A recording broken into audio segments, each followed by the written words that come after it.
Bismillahirrahmanirrahim. Alhamdulillah wa syukrulillah wassalatu wassalamu ala Rasulillah wa ala alihi wa ashabihi wa man tabi'ahu bi ihsanin ila yaumiddin. Amma ba'du. Saudara-saudara sekalian, kullu lailati wa antum bi khair. Semoga setiap malam-malam kita senantiasa dalam keadaan sehat-sehat walafiat. Saudara-saudara sekalian dimanapun berada, kita pada video ini kita akan melanjutkan bahasan tafsir Al-Quran per halaman, dan kita sudah akan membahas halaman yang ke-22, yaitu halaman pertama juz 2. Baik, saudara-saudara sekalian, sebelumnya seperti yang diperintahkan Allah, wa idza ja'aka alladziina yu'minuuna bi ayatina faqul salamun alaikum. Apabila datang kepadamu orang-orang yang beriman pada ayat-ayat Allah, yu'minuuna bi ayatina, beriman pada ayat-ayat kami, faqul, maka sapalah dengan salamun alaikum. Jadi saya ingin menyapa semuanya dengan salamun alaikum minallah wa rahmatun min ladunhu wa barakatuh. Saudara-saudara sekalian, seperti biasanya sebelum kita membahas ayat-ayat Al-Quran yang sangat agung, sangat mulia, sangat tinggi bahasanya, sangat luas dan sangat dalam maknanya, kita berdoa kepada Allah, yaitu doa yang terdapat di akhir surah Al-Baqarah. Rabbana la tu'akhidna in nasina aw akhtana. Rob, janganlah menghukum kami apabila kami terlupa ataupun tersalah. Baik, saudara-saudara sekalian, mari kita mulai bahasan juz 2 halaman 22. A'udzubillahi minasyaitonirrajim. Sayaqulus sufaha'u minan nasi ma wallahum an qiblatihim allati kanu 'alaiha.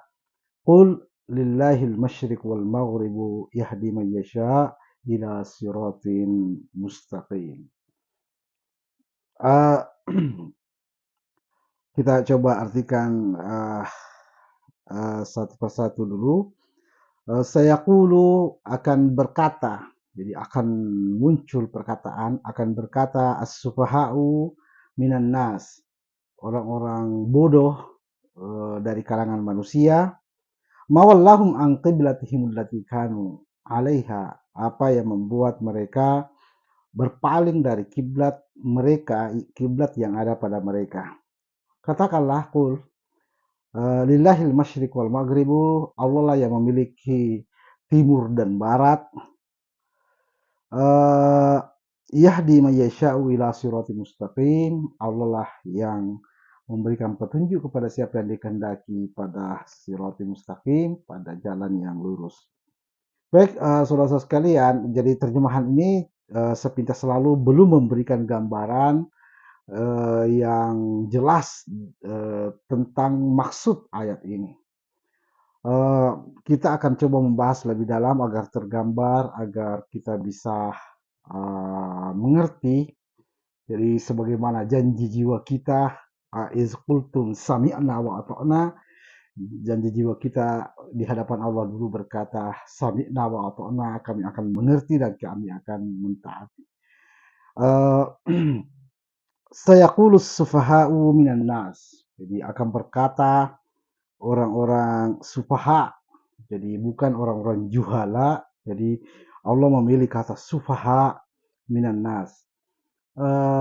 Seperti yang kita pahami bahwa watammat kalimatu rabbika sidqan wa adala, jadi kalimat-kalimat Tuhanmu ini final, fix, ya. La mubaddila li kalimatihi, tidak bisa diganti, tidak bisa ditukar. Jadi tidak bisa diganti kata sufaha menjadi juhala. Jadi akan berkata orang-orang sufaha. Siapa itu sufaha? Sebelumnya di juz 1, awal juz 1, Allah mengatakan wa iza qila lahum aminu kama amanan nas qalu anu'minu kama amanas sufaha ala innahum humus sufaha walakin la ya'lamun. Apabila mereka dikatakan kepada mereka, berimanlah seperti berimannya orang-orang, ya, mereka berkata, apakah kami akan beriman seperti berimannya para sufaha, orang-orang bodoh, ala innahum humus sufaha'u walakin la ya'lamun. Ketahuilah mereka itu adalah sufaha yang sebenarnya, tetapi mereka tidak mengetahuinya.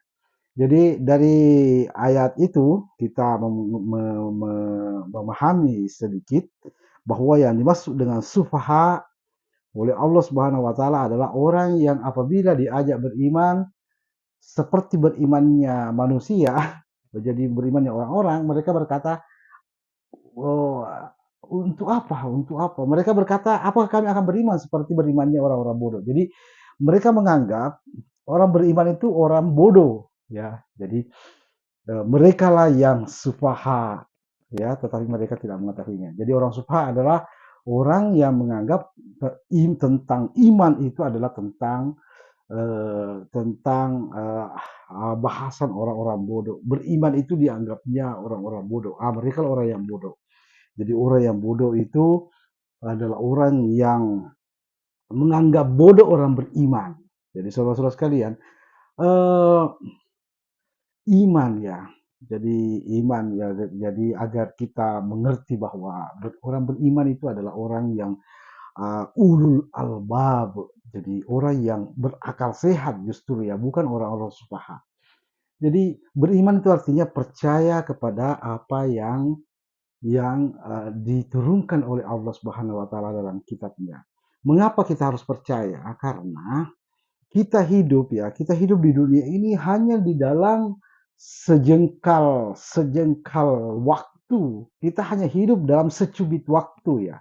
Kita hanya hidup dalam sedikit waktu saja. Kita tidak melihat segala hal. Nah, Allah Subhanahu wa taala menurunkan kita untuk menggambarkan kita tentang mulai dari awal penciptaan manusia, bahkan mulai dari sebelum manusia diciptakan, ya Allah memberikan semua petunjuk itu. Allah Subhanahu wa taala menjelaskan semua itu. Begitupun tentang masa depan yang tidak mungkin kita lihat karena kita hanya hidup dalam secubit waktu, ya. 100 tahun ke depan semua wajah orang yang hidup hari ini tidak akan ada. Akan tergantikan dengan wajah-wajah baru, orang-orang yang baru, ya. Kita hanya hidup dalam waktu yang sangat sedikit. Nah, untuk itu Allah Subhanahu wa taala menurunkan kepada kita tentang uh, apa namanya? Hal-hal yang akan terjadi di kemudian hari, ya, sehingga kita bisa bisa sadar, bisa menyadarinya, bisa mempersiapkannya, bisa mengetahuinya dan mempersiapkannya. Jadi orang-orang beriman itu adalah orang-orang yang terpetunjuki, yahdi ila rusydi, terpetunjuki pada sebuah kecerdasan. Jadi justru kita orang beriman itu cerdas, bukan orang-orang yang sufaha. Orang sufaha itu orang-orang yang tidak merasa dirinya bodoh ketika dia tidak beriman.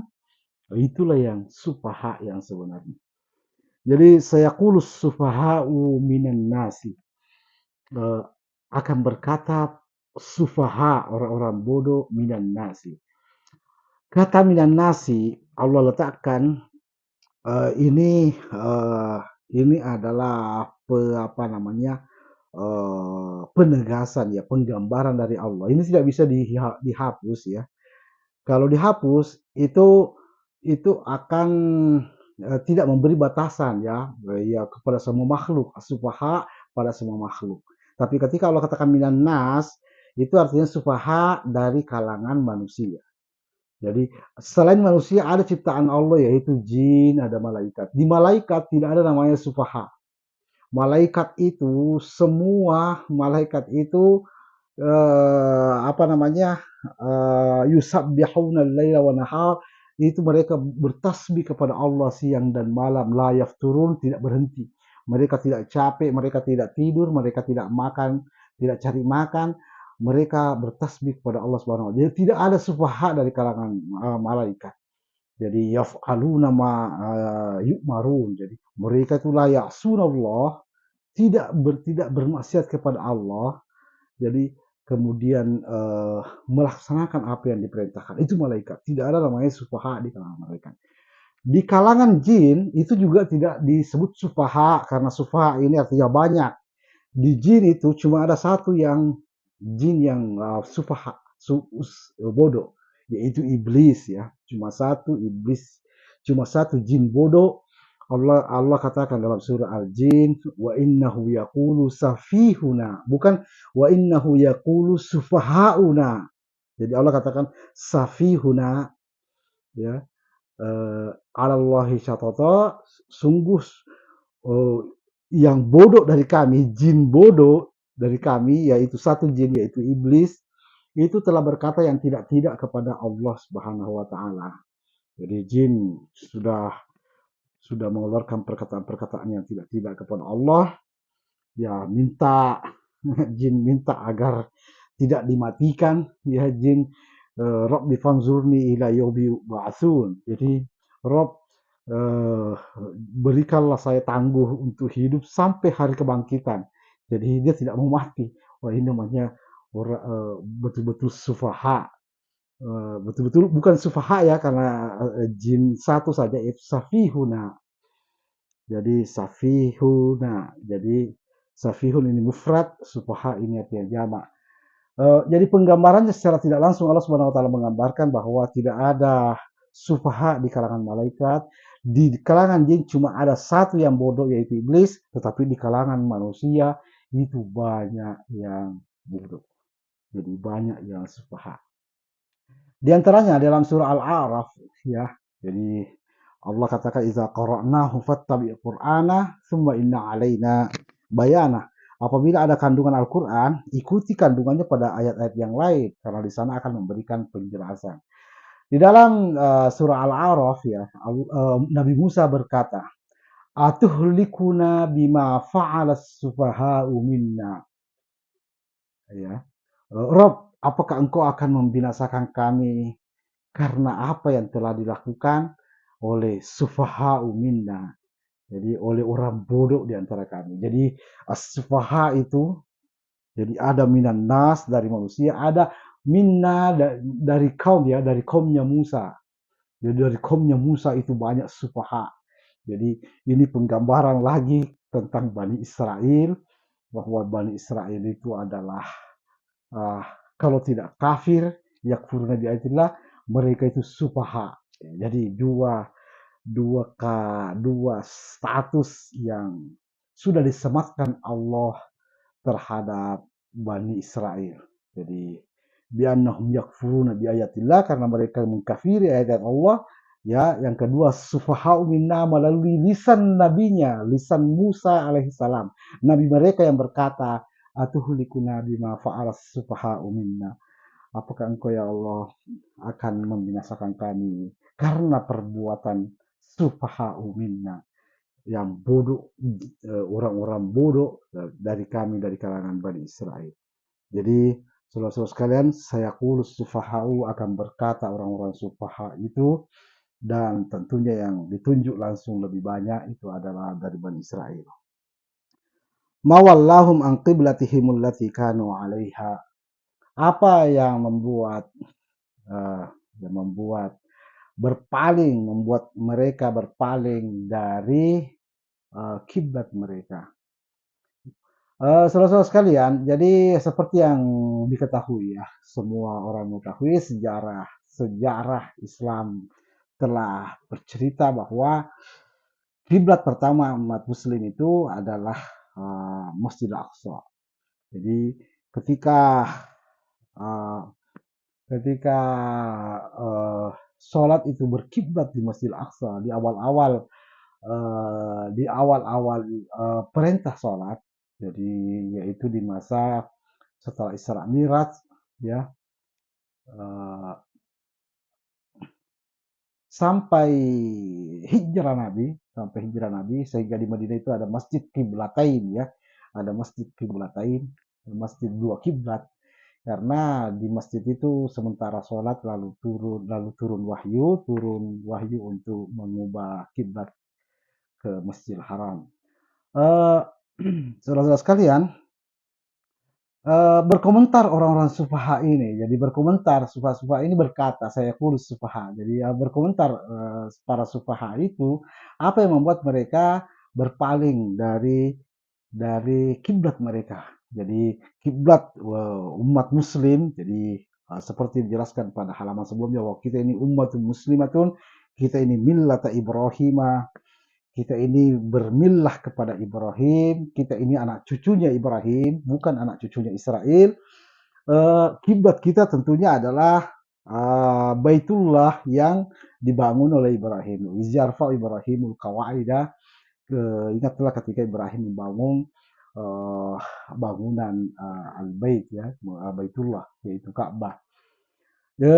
Jadi itulah kiblat kita. Tetapi mengapa berkiblat ke Masjidil Aqsa di awal-awal disyariatkannya sholat? Jadi itu dikomentari oleh para sufaha. Kul, katakanlah. Jadi Allah Subhanahu wa taala memerintahkan Muhammad, memerintahkan Rasulullah untuk menyampaikan sebuah jawaban atas itu, jawaban yang tidak mungkin lagi akan terbantahkan. Qul lillahil masyriq wal maghrib yahdi man yasha ila siratal mustaqim. Katakanlah Muhammad, ya, timur dan barat itu milik Allah, ya. Timur dan barat itu milik Allah, ya. Jadi ketika ketika eh, kiblat berkiblat ke apa namanya ke Masjidil Aqsa itu kan eh, apa namanya menghadap apa istilahnya menghadap ke utara gitu ya. Jadi sementara Ka'bah ini di selatan. Jadi Allah berkata lillahil masyriq wal maghribu yahdi may yasha'u ila siratal mustaqim. Milik Allah, ya Allah yang punya timur dan barat itu. Allah memberikan petunjuk kepada siapa yang dikehendaki dan petunjuk Allah itu siratul mustaqim. Itu adalah siratul mustaqim. Jadi ini adalah jawaban yang sangat luas ya, sangat tidak terbataskan. Jadi ketika ketika dikomentari seperti itu, jadi jawabannya milik Allah semua yang ada di langit dan di bumi. Jadi eh, kita menghadap ini karena itu petunjuk dari Allah Subhanahu wa taala. Menghadapkan kiblat menghadapkan wajah kita ke Masjidil Haram atau menghadapkan ke Masjidil Aqsa itu adalah petunjuk dari Allah. Jadi ketika memang ditunjukkan oleh Allah untuk ke Masjidil Aqsa ya ke Masjidil Aqsa, ketika ke Masjidil Haram ya ke Masjidil Haram. Jadi tidak ada satu tempat ya di dunia ini yang apa namanya yang mulia dengan sendirinya, bukan karena Allah yang memuliakannya. Jadi tidak ada satu tempat di dunia ini yang mulia dengan sendirinya ya. Jadi saudara-saudara sekalian, dunia ini bagi Allah itu seperti yang kita pahami ya, seperti yang teknologi hari ini pahami. Dunia ini hanya sekecil debu di alam yang sangat luas ini. Hanya seperti sebutir pasir di alam yang sangat luas. Bahkan dunia ini tidak terlihat, ya, tidak terlihat di tengah hamparan galaksi-galaksi yang bermiliar-miliar jumlahnya, ya, bumi kita ini, ya. Jadi eh, tidak ada sesuatu pun yang begitu berarti ya di dalam dunia ini kecuali Allah Subhanahu wa taala memang menjadikannya memiliki apa yang disebut dengan tokoh ya, memiliki tokoh. Jadi timur dan barat itu milik Allah. Allah memberikan petunjuk kepada yang dikehendaki. Dunia ini tidak memiliki arti apa-apa dalam pandangan Allah Subhanahu wa taala. Seandainya ada kemuliaan dunia ini, ya Allah tidak akan mengganti dunia ini. Allah tidak akan menghancurkannya dan mengkiamatkannya. Allah katakan yauma tubaddalul ardu ghairul ard. Jadi Allah hari di mana eh, apa namanya Allah akan mengganti bumi dengan bumi yang lain. Wassamawatu bahkan langit akan terganti. Langit dan bumi kita ini tidak ada maknanya di sisi Allah Subhanahu wa taala.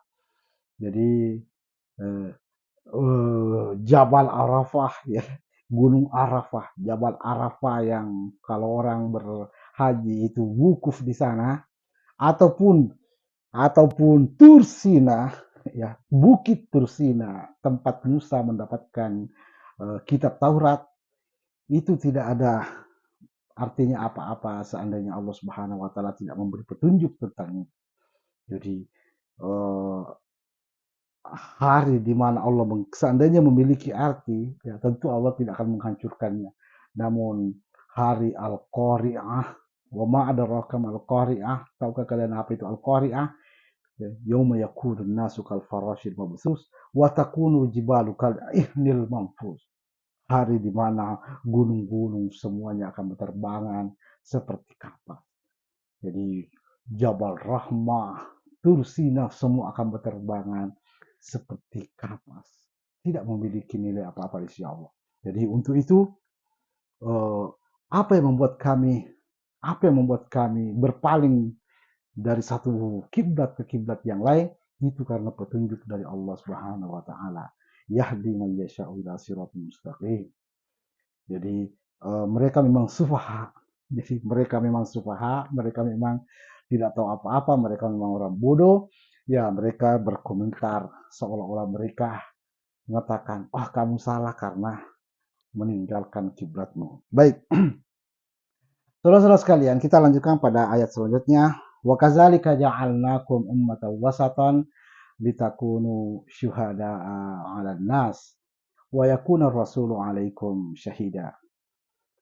Eh Demikianlah, seperti itulah kami menjadikan engkau ummatan wasatan.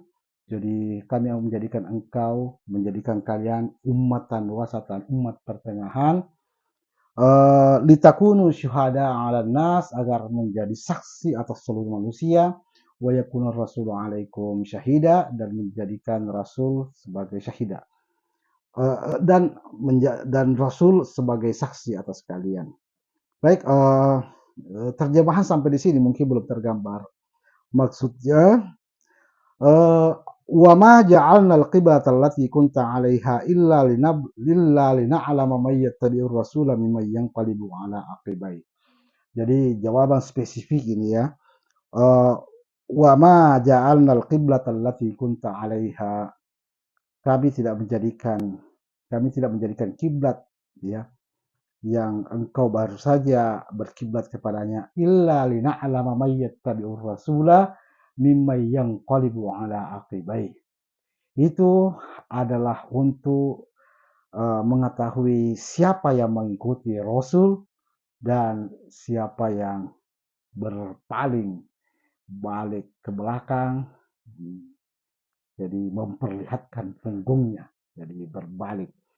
Jadi saudara-saudara sekalian, jadi jawaban spesifik tadi, jawaban umum tadi, lillahil masyriq wal maghrib, ada jawaban yang sifatnya spesifik. Mengapa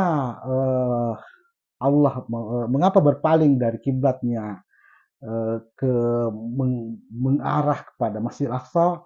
Allah katakan, wa ma ja'alnal qiblata allati kunta 'alaiha illa lina'lama may yattabi'ur rasula mimman yanqalibu 'ala aqibai.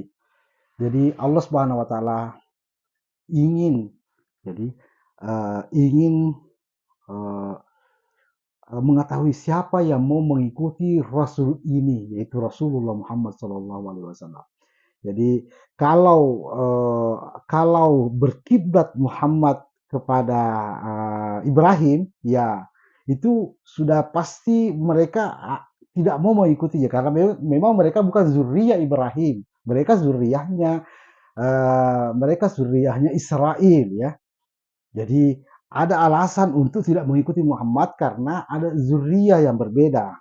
Jadi ketika Allah Subhanahu wa taala memberikan petunjuk kepada rasulnya agar berkiblat ke Masjidil Aqsa, ya, berkiblat ke Masjidil Aqsa, itu akan membuat mereka tidak punya alasan untuk tidak mengikuti Muhammad, ya, tidak mengikuti Rasulullah. Karena Rasulullah sampai meninggalkan kiblat nenek moyangnya Ibrahim, tetapi berkiblat ke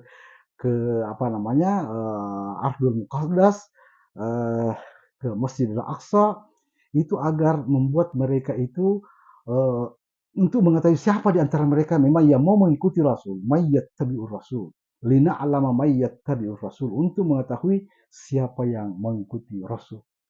Jadi saudara-saudara sekalian, eee kita lanjutkan, wa in kanat lakabiratan illa 'alal ladzina hadallah. Jadi, sungguh ini adalah perkara besar, ya, perkara berat memang, bagaimana mengikuti rasul yang bukan dari Bani Israil, itu memang perkara berat ya, kecuali orang-orang yang mendapatkan petunjuk. Jadi, innaha lakabiratun. Jadi tentang kiblat ternyata itu perkara besar ya. Jadi ini tentang identitas ternyata ya, bahwa kalau kita mengikuti Muhammad itu seolah-olah mengkhianati dari zuriyah, mengkhianati apa namanya, garis darah ya dari Bani Israel.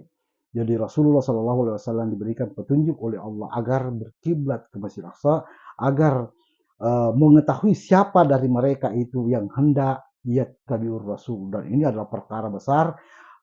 Mengikuti rasul itu wa innaha lakabira, mengikuti yattabi'ur rasul, mengikuti rasul itu adalah perkara besar, sebagaimana juga besarnya perkara sabar dan sholat ya. Wasta'inu bis sabri was shalah wa innaha lakabiratun. Jadi illa alal khashiin, di salat dan puasa, sabar dan salat itu adalah lakabiratun, perkara besar. Sama juga yattabi'ur rasul itu adalah lakabiratun. Itu perkara besar ya, yang hanya terbatas bagi orang-orang yang mendapatkan petunjuk. Illal ladzina hadallah, terbatas yang bagi mereka yang mendapatkan petunjuk. Jadi saudara-saudara sekalian, uh, ini jawaban spesifik kenapa Allah memindahkan kiblat dari Baitullah, Masjidil Haram ke Baitullah yang dibangun Ibrahim, berkiblat ke negeri para nabi, al-ardul allazi barakna fiha lil alamin, yaitu Ardul Muqaddas. Di sana ada Masjidil Aqsa. Uh, jadi uh, wa kadzalika ja'alnakum, jadi kita akhirkan, penjelasan wa kadzalika ja'alnakum ummatan wasatan. Jadi demikianlah Allah menjadikan kalian itu ummatan wasatan, umat yang wasatan, umat yang pertengahan, litakunu syuhada'a 'alan nas, agar kalian bisa menjadi saksi atas manusia semuanya, wa yakunar rasulu 'alaikum syahida, dan rasul akan menjadi saksi bagi kalian. Umat wasatan itu adalah Allah menjadikan kita nanti di akhirat menjadi umat wasatan, agar di akhirat kita bisa menjadi saksi seluruh manusia, bersaksi bahwa siapa-siapa yang mengikuti Rasulullah dari kalangan Bani Israel, ketika kiblat ini dialihkan ke apa namanya, ke arah uh, ke arah mereka, jadi berpaling dari arah uh, apa namanya, Baitullah yang dibangun oleh Ibrahim. Itu litakunu syuhada 'alan nas. Jadi umat pertengahan, jadi gambarannya bahwa nanti di akhirat itu umat muslim, umat Muhammad itu akan menjadi di tengah-tengah, sementara umat-umat yang lain ada di samping kiri kanan, sehingga bisa menjadi saksi atas mereka semuanya. Jadi litakunu syuhada'a 'alan nas wa yakuna rasulu 'alaikum syahida, dan rasul bersaksi atas kalian. Jadi ini peristiwa di mana ada Rasulullah bersaksi atas kalian, yakni peristiwa tentang di akhirat kelak. Jadi di akhirat kelak nanti akan, kenapa kiblat ini dimunculkan? Ini karena ini perkara besar, ini perkara yang akan sampai diangkat di akhirat nanti, dan umat muslim itu akan menjadi saksi siapa-siapa yang mengikuti Rasulullah dari kalangan Bani Israel. Baik, saya kira ini bisa tergambar. Qad nara, kita lanjutkan. Qad nara taqalluba wajhika fis sama'i. falan walliyannaka qiblatan tardaha.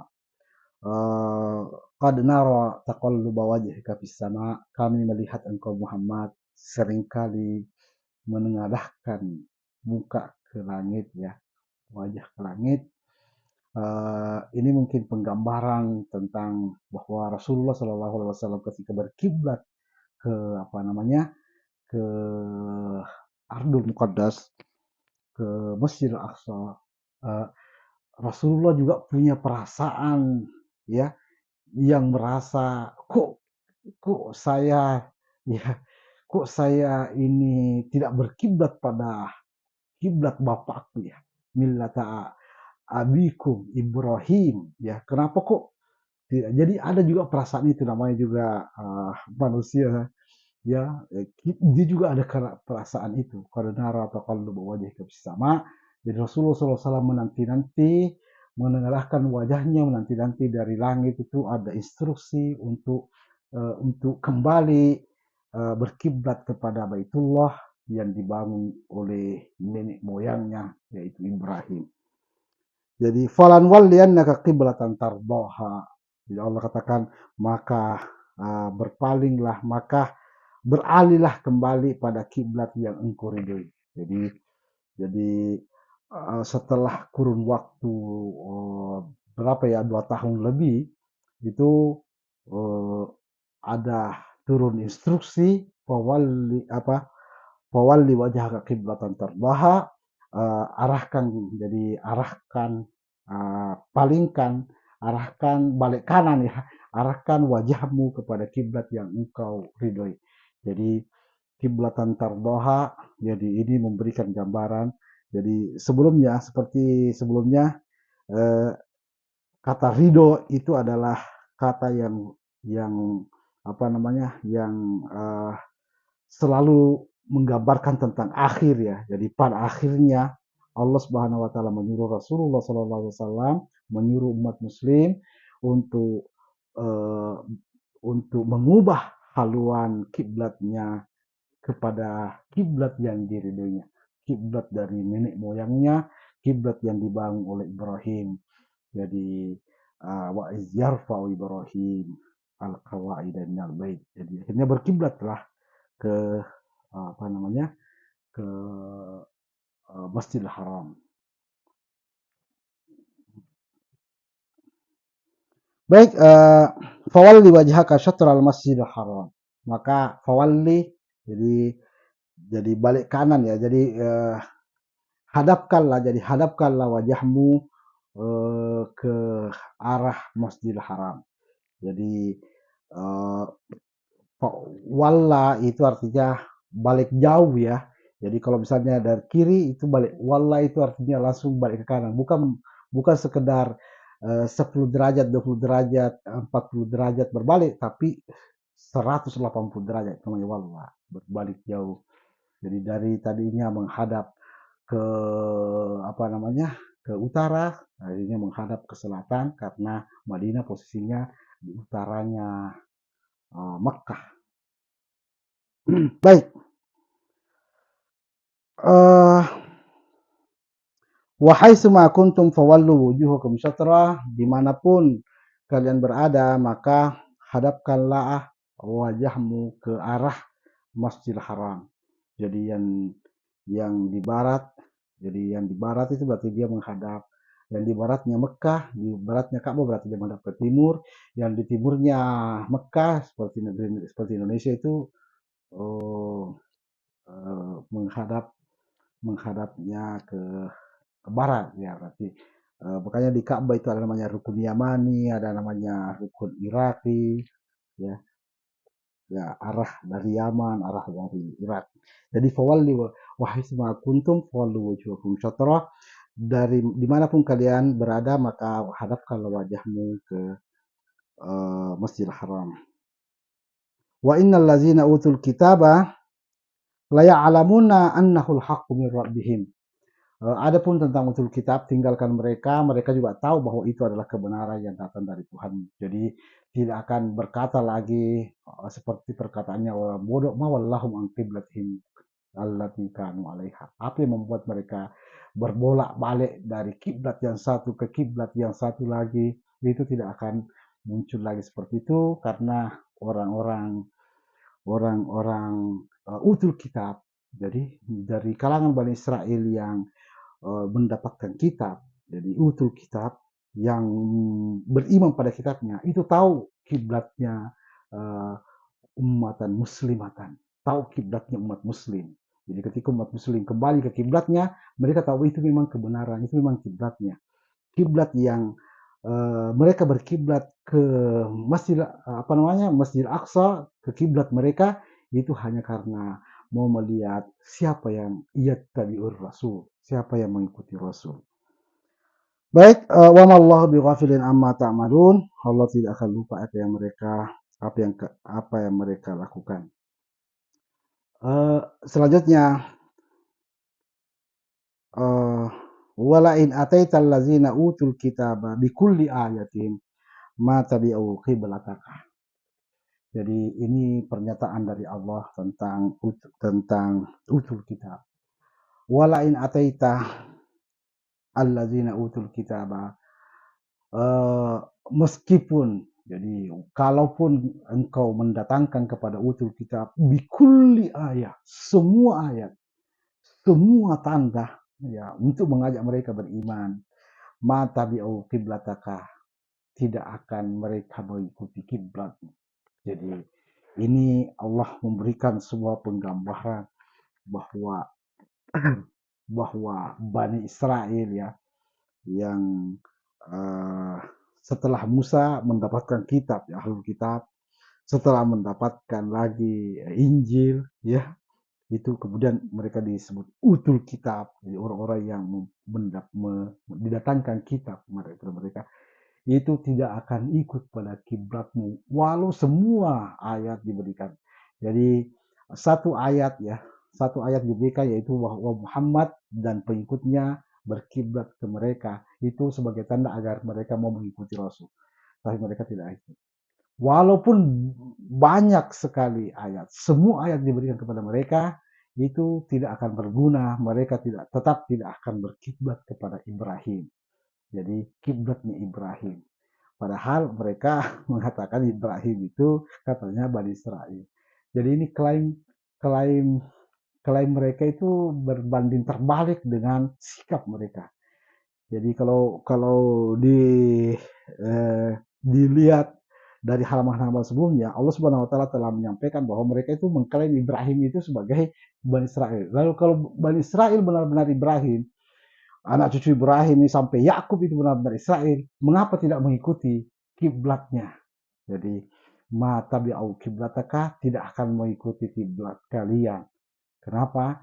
Karena mereka memang lain, ya. Bani Israel memang ini lain. Jadi walau diberikan semua ayat, Musa alaihissalam itu datang ke Bani Israel itu dengan 9 ayat, ya, 9 ayat. Jadi Allah katakan walaqad ataina Musa tis'a ayatin bayyinatin, ya, fas'al Bani Israel.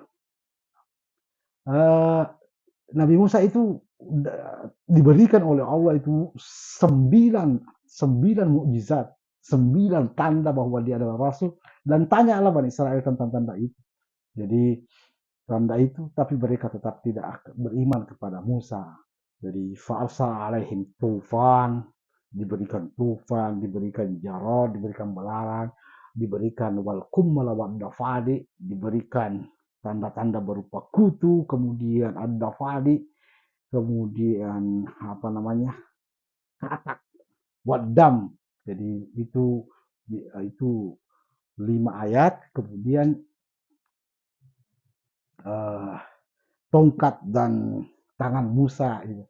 Wa adkhil yadaka fi jaybika takhruju bayda min ghairi su'in fi tis'i ayat. Jadi masukkan tanganmu wahai Musa ke sakumu, akan keluar warna putih yang tidak ada cacatnya, putih Itu visi ayat, itu bagian dari visi ayat, bagian dari 9 mukjizat, 9 ayat yang diberikan Musa uh, ila Fir'auna wa qaumihi, untuk ditunjukkan kepada Fir'aun dan untuk ditunjukkan kepada kaumnya. Tapi kaum Musa uh, pun tidak beriman kepada Musa. Begitu juga tongkat Musa, wa alqi asaka falamma ra'aha tahtazzu ka'annaha jan, ya. Jadi Musa, lemparkanlah tongkatmu, seketika tongkatnya berubah, tahtazzu, apa namanya, bergetar, ka'annaha jan. Jadi itu mukjizat Musa alaihissalam, bagian dari tiswa ya, 9 mukjizat yang diberikan. Jadi Rasulullah Shallallahu Alaihi Wasallam disebutkan, wala in ataital ladzina utul kitaba bikulli ayat ma tabi'u qiblatak.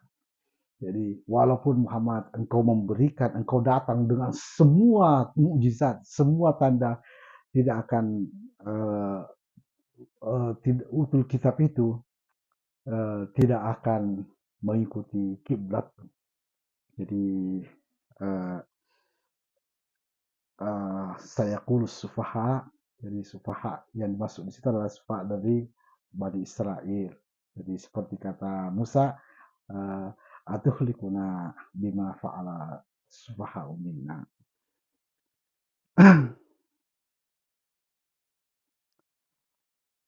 Wa ma anta bitabi'in qiblatahum. Jadi engkau juga tidak mengikuti kiblat mereka. Jadi engkau juga tidak mengikuti kiblat mereka. Wa ma ba'duhum bitabi'in qiblata ba'din, dan sebagian mereka tidak mengikuti sebagian kiblat mereka. Jadi di Bani Israel saja itu banyak kiblat-kiblat ya. Mereka juga tidak saling mengikuti kiblatnya. Jadi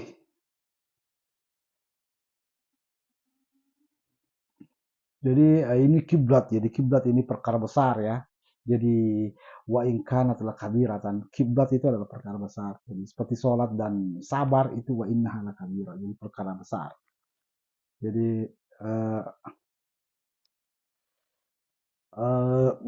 kiblat, bagaimana kiblat? Ketika Musa dahulu memang berkiblat kemana waktu Musa diperintahkan untuk salat. Jadi disebutkan dalam surah Yunus, wa auhayna ila Musa wa akhihi, kami mewahyukan kepada Musa dan saudaranya, antabawwa'a liqaumikuma buyutan, agar kalian memilih atau menyiapkan di Mesir itu rumah-rumah, waj'alu buyutakum qiblatan, dan jadikanlah rumah-rumah kalian sebagai kiblat, wa aqimus shalah, dan tegakkanlah sholat. Jadi Musa dan Harun itu diperintahkan oleh Allah Subhanahu wa taala untuk memilih, menjadikan rumah-rumah mereka di Mesir itu sebagai kiblat. Jadi kiblat mereka itu adalah rumah-rumah mereka di Mesir. Jadi waja'alu buyutakum kiblatan. Jadi rumah-rumah. Jadi kiblat mereka itu banyak, dan mereka sholat. Jadi mereka sholat menghadap rumah-rumah mereka. Itu wahyu Allah Subhanahu wa taala kepada Musa. Wa wahayna ila Musa wa akhihi. Jadi itu Bani Israel. Jadi kiblat itu perkara besar, perkara identitas. Karena itu ketika Allah mengutus Rasulullah SAW Muhammad dan mengajak untuk berkiblat ke Baitullah yang dibangun oleh Ibrahim, ya mereka tidak akan pernah untuk berpaling, karena kiblat mereka adalah buyutahum. Jadi rumah-rumah mereka itu adalah kiblat mereka berdasarkan kitab yang diturunkan kepada Musa. Jadi mereka punya pegangan itu, mereka berpegang pada kitab Musa, mereka beriman hanya pada kitab Musa dan tidak beriman kepada Al-Quran, kitab setelahnya. Jadi wala ini taba'ata ahwa'ahum min ba'di ma ja'aka minal ilm innaka idzan laminadh dhalimin. Apabila engkau mengikuti keinginan mereka setelah engkau datang kepadamu ilmu pengetahuan tentang ini, maka engkau termasuk orang yang zalim. Jadi saudara-saudara sekalian, Allah Subhanahu wa taala mengatakan, wa ma anta bitabi'in qiblatahum, engkau pun bukanlah pengikut kiblat-kiblat mereka. Kiblatmu adalah kiblat dari nenek moyangmu Ibrahim. Jadi millata abikum Ibrahim, berkiblatlah ke Mekah, wahai sema kuntum fawallu wujuhakum syatra, dimanapun kalian itu menghadaplah uh, kepada Masjidil Haram. Jadi Masjidil Haram adalah kiblat umat Muslim. Uh, Apa namanya? Ini menjadi sekaligus menjadi identitas dari umat Muslim sebagai anak cucu dari Ibrahim.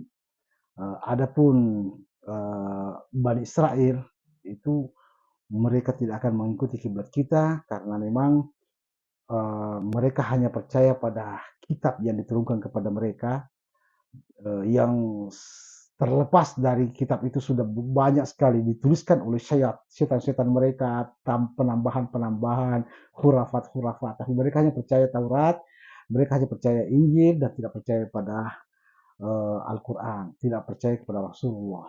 Jadi sampai-sampai perkara besar ini, kiblat ini, Rasulullah diperintahkan untuk sejenak, untuk beberapa waktu berkiblat kepada kiblat mereka untuk mengikuti mayyat tabi'ur Rasul, hanya agar diketahui siapa yang mau mengikuti Rasul Muhammad, tapi tidak ada yang akan mengikuti Muhammad. Nabi Musa sekalipun ya di akhir perjalanan Musa itu tidak ada yang beriman dari Bani Israel, dari kaumnya.